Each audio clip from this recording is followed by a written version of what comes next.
अस्सलाम वालेकुम वीवर्स, मेरी रेसिपी मेरी यादें बिस्मिल्लाहिर्रहमानिर्रहीम। आजकल काफ़ी घरों में, आम घरों में मीन्स के मतलब गर्मियों में आलू गोश्त बहुत बनता है। क्योंकि एक तो ये होता है शोरबे वाला, और एक ये है कि हमारी क्या कहते हैं नेचुरल रेसिपी है। सब भी बड़े छोटे जवान सब भी पसंद करते हैं। तो ज़ाहिर है मैं तो जो भी अब पकाती हूँ वो ज़रूर शेयर करती हूँ। इसलिए तो मैंने कहा मैं व्यूअर्स को ज़रा शेयर करके बता दूँ कि आलू गोश्त तो बनता ही है। आंटी हमें क्या बताने लगी, इसमें क्या ख़ासियत है। इसकी खासियत ये है कि वो एक हमारी यानी कि आई घर में मेहमान, तो वो कहती हैं आंटी जान मुझे ये बताएं आजकल गोश्त जो है ना वो गलता नहीं है, तो इसमें शर्माने को ले जाने की कोई ज़रूरत है। मैं तो आपको भी कहूँगी कि हर घर में आजकल वाफर गोश्त चल रहा है। तो ज़ाहिर बच्चियों को गलाना मुश्किल होता है, तो वो पूछती हैं कैसे गलता है कैसे नहीं गलता। बाकी तो आम रूटीन में ये होता है कि बच्चियों को प्रेशर कुकर लगाने से भी झिझक होती है, वो डरती हैं। तो जिनको नहीं होती वो तो चलो यानी कि लगा लेती हैं। तो ऐसे है कि मैंने कहा कि आप यानी कि उसका सबसे मेन हल यही है, आप गोश्त धोएँ और आराम से किसी भी ब्रांड का गलाने वाला पाउडर होता है कचरी, वो मंगवा लें। आप गोश्त धो लें, और जितना आप गोश्त है उसमें अच्छा सा पानी जब उसका निकल जाए, फिर आप उस गोश्त के अंदर ये तकरीबन हमारे पास 3 पाव गोश्त होगा। जब इसके अंदर मैंने 1.5 चम्मच जो होता है आम सिंपल सिंपल जो होता है खाने वाला, मेरे ख्याल में यही था, और मैंने ये 1.5 चम्मच डाला था। ठीक है, हाँ। उसका फिर उसको लगा के आप 15-20 मिनट के लिए रख दें।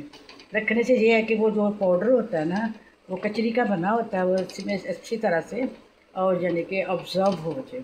ठीक है, क्योंकि प्रेशर कुकर लगाने से बच्चियाँ भी घबराती हैं, तो वैसे भी हर वक्त प्रेशर कुकर लगता भी नहीं है, क्योंकि मटन जो होता है ना काफ़ी हद तक जल्दी गल जाता है, और मज़ीद उसको गलाना हो तो आप यानी कि इसका ये हल आप कर सकते हैं।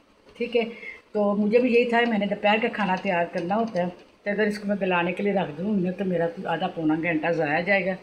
इससे बेहतर मेरा वही बचेगा, गोश्त जल्दी गल जाएगा। फिर मैं इसके अंदर आलू वगैरह डाल के तो अपनी आलू वाली रेसिपी तैयार कर लूँगी।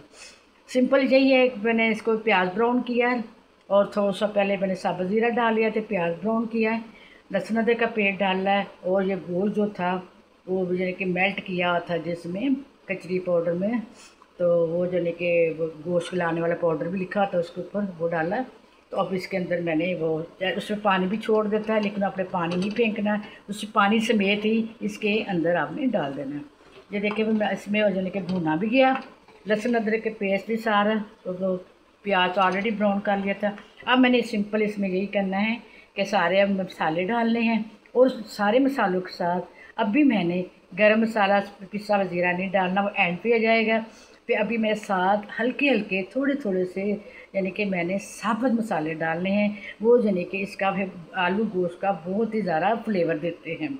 बच्चियां जो प्रदेश में होती हैं, शादियां होकर चली जाती हैं, माओ को फ़ोन कर करके पूछ रही होती हैं, बच्चे पढ़ शादियां भी होती हैं, पढ़ने में चले जाते हैं फर्दर स्टडी के लिए ये वो, तो उनके लिए यानी कि आप छोटे छोटे आप टिप्स सीख सकते हैं।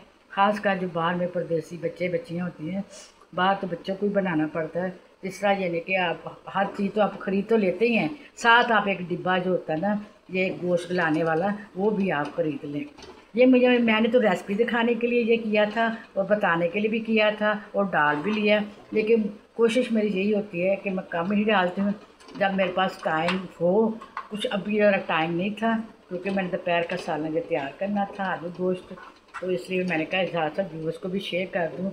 मसाले डाल लेंगे, एंड फिर लहसुन वो डालेंगे, टमाटर का पेस्ट डालूँगा, आजकल मेरे पास वही है, वो डाल के अच्छी तरह भून कर फिर इसके अंदर आलू चले जाएंगे, आलू डाल देंगे, तो वो धनिया खूब काटा हुआ धनिया डालेंगे, साथ वही मसाले डाल के ये आलू गोश्त की फाइनल ये तैयार हो जाएगा।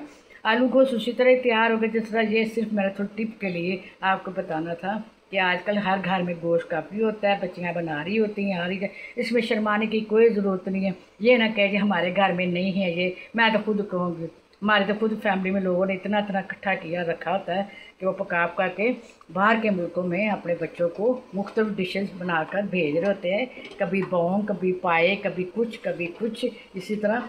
तो मैं ये कहेंगे चले जी आंटी ने भी अभी तक गोश्त रखा है, हाँ जी बिल्कुल है। तो इसी तरह आप सीख भी सकते हैं। गोश्त होगा तो गोश्त की रेसिपी आसानी से बताई जाएगी। सब्जियां तो जो है जब उसका सीज़न आएगा सब्जियां भी बताएंगे। उम्मीद है आपको ये वीडियो पसंद आएगी। लॉन्ग होती जा रही है। मेरी रेसिपी मेरी यादें, सब्सक्राइब्स, लाइक्स, कमेंट्स आपका काम है, आपकी कोशिश, आपकी आप मेरा एफर्ट साथ साथ चलते रहते। उम्मीद है आने वाले दिनों में और ही खुशियाँ मिलेंगी। किसी को मेरी कोई बात दिल को लग रही है तो वह ज़रूर सब्सक्राइब, लाइक, कमेंट, शेयर करें। जिसको बुरी लग रही है उससे भी माज़रत ख़्वाह। ओके, अल्लाह हाफिज़।